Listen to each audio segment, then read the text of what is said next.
बहुत शुभ घड़ी है। आज आपके इस बड़े सुंदर क्षेत्र में बांदा जिले में सत्संग का कार्यक्रम हो रहा है। अभी आपने होली के इस बड़े सुंदर पर्व को इतनी सुंदर ढंग से, बड़े प्रेम भाव से, खुशी से उसका एक छोटा सा रूप आज मनाया।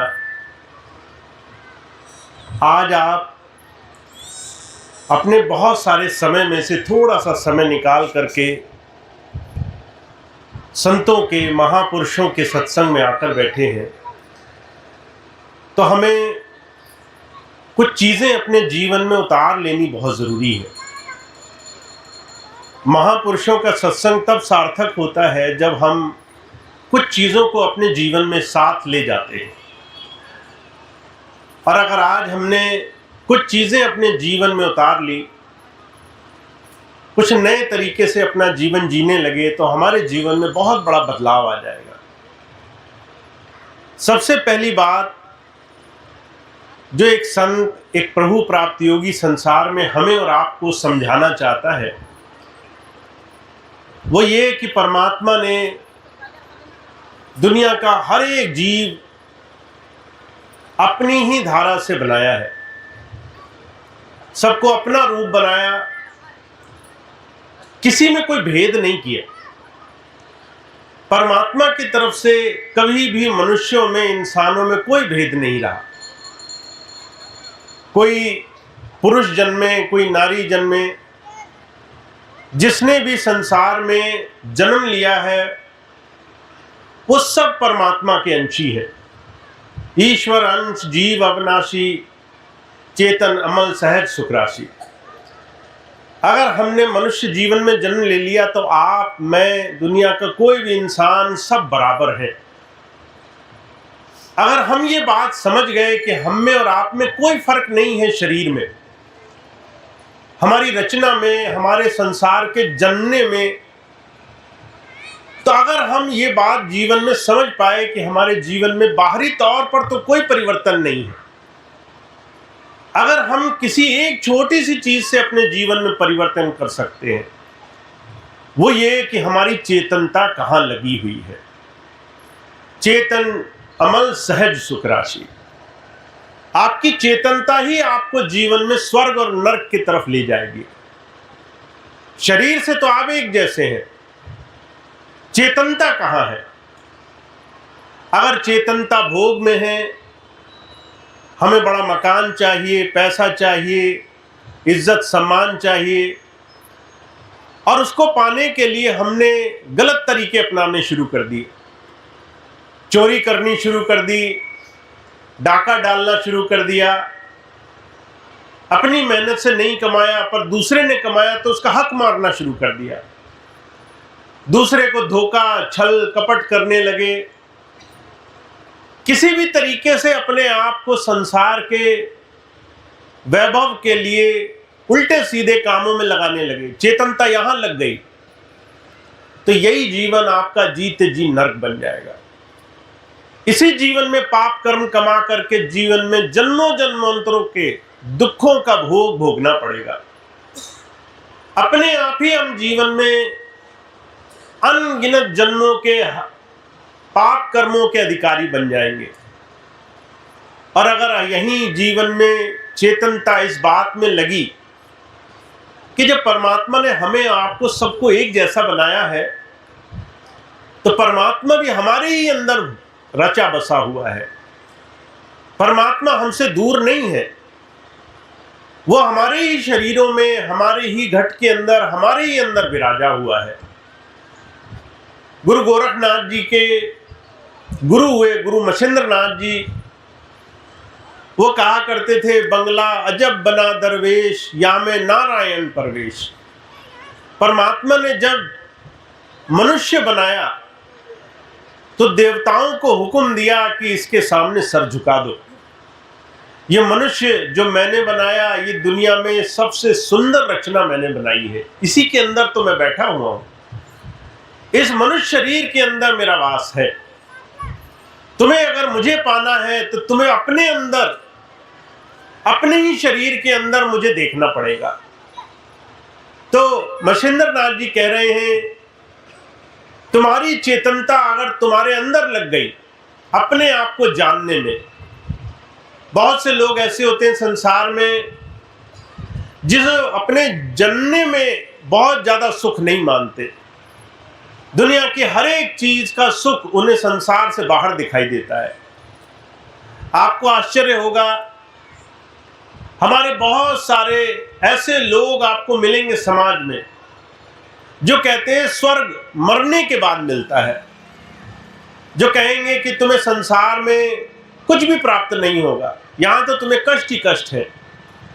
अगर तुमने संसार में अपना जीवन स्वर्ग पाने के लिए जीना है तो तुम्हें अपने जीवन में कुछ ऐसे इधर उधर के अनुष्ठान करने पड़ेंगे और मरने के बाद तुम्हें स्वर्ग प्राप्त होगा। इसलिए आपने देखा भी होगा, जब किसी का शरीर पूरा हो जाता है तो लोग 13वीं पे सत्संग का कथा का आयोजन करते हैं।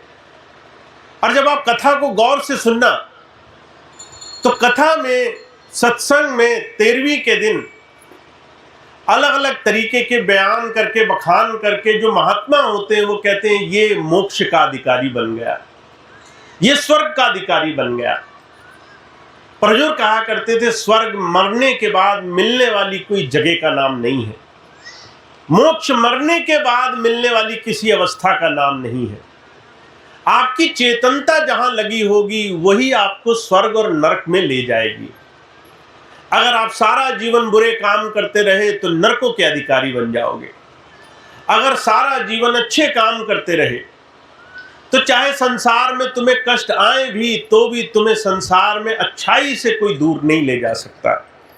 कोई भी संसार में उस परमात्मा की दया महर से तुम्हें दूर नहीं ले जा सकता।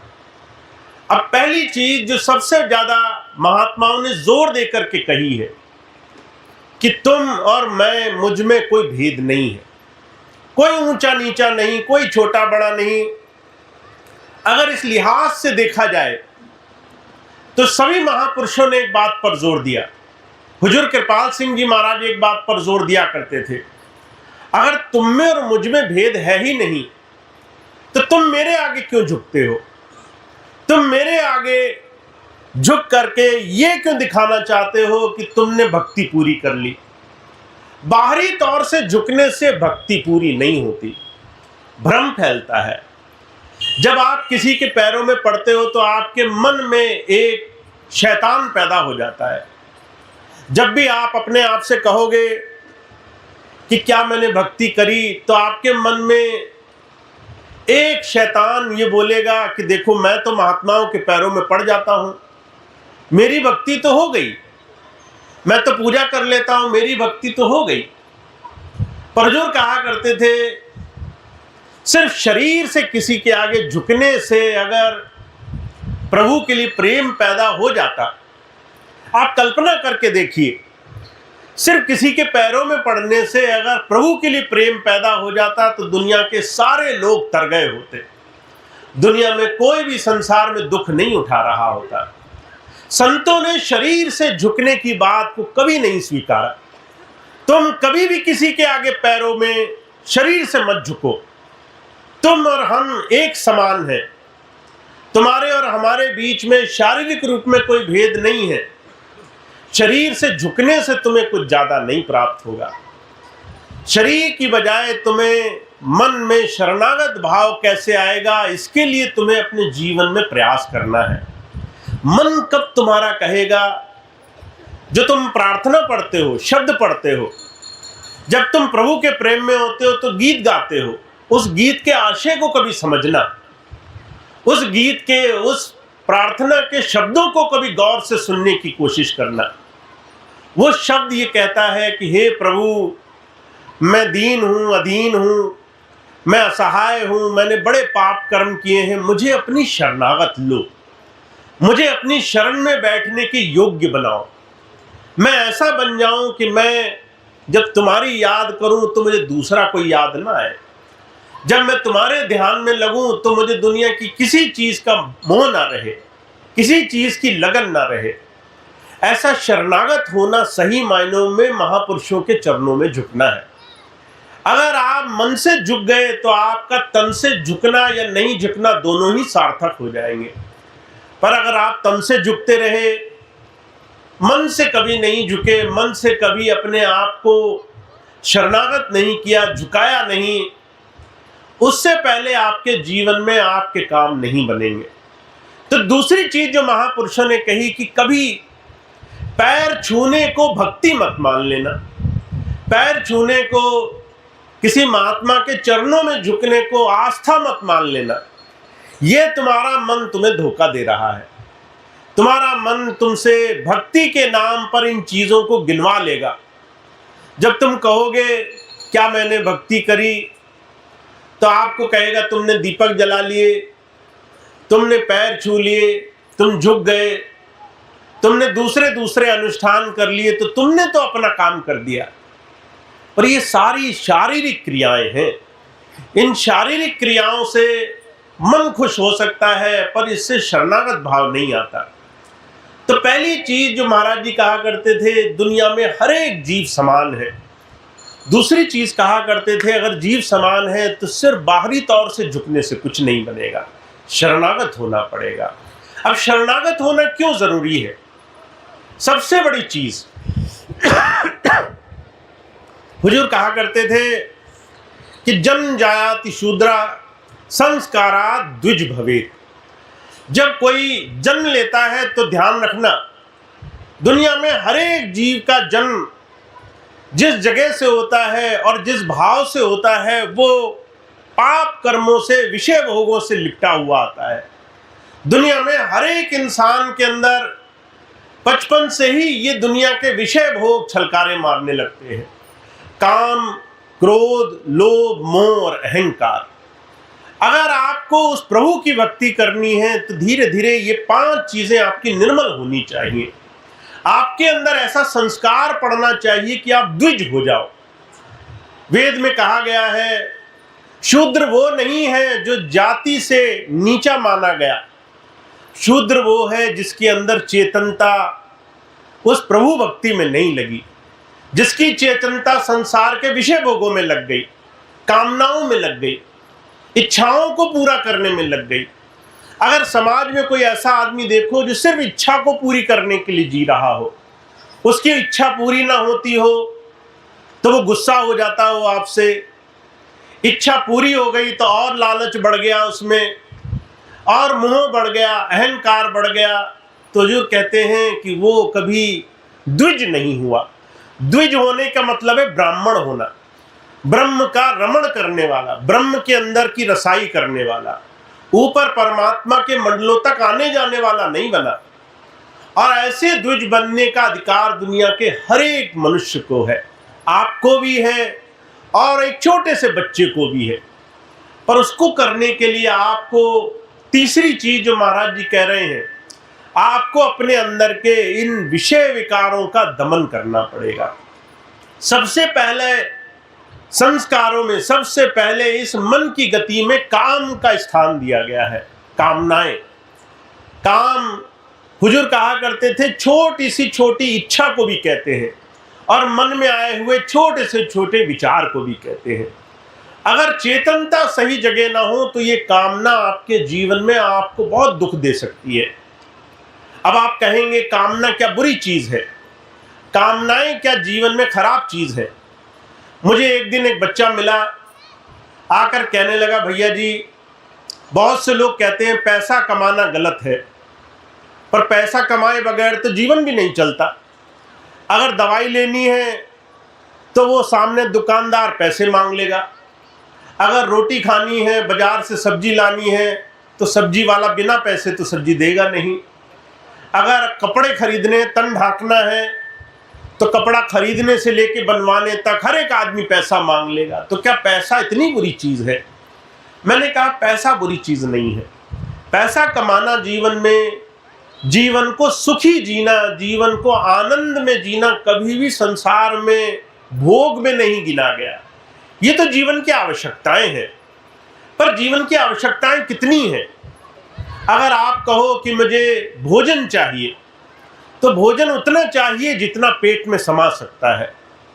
आपको तन ढकने के लिए कपड़ा चाहिए, तो कपड़ा उतना चाहिए जिससे शरीर का गुजारा चलता रहे।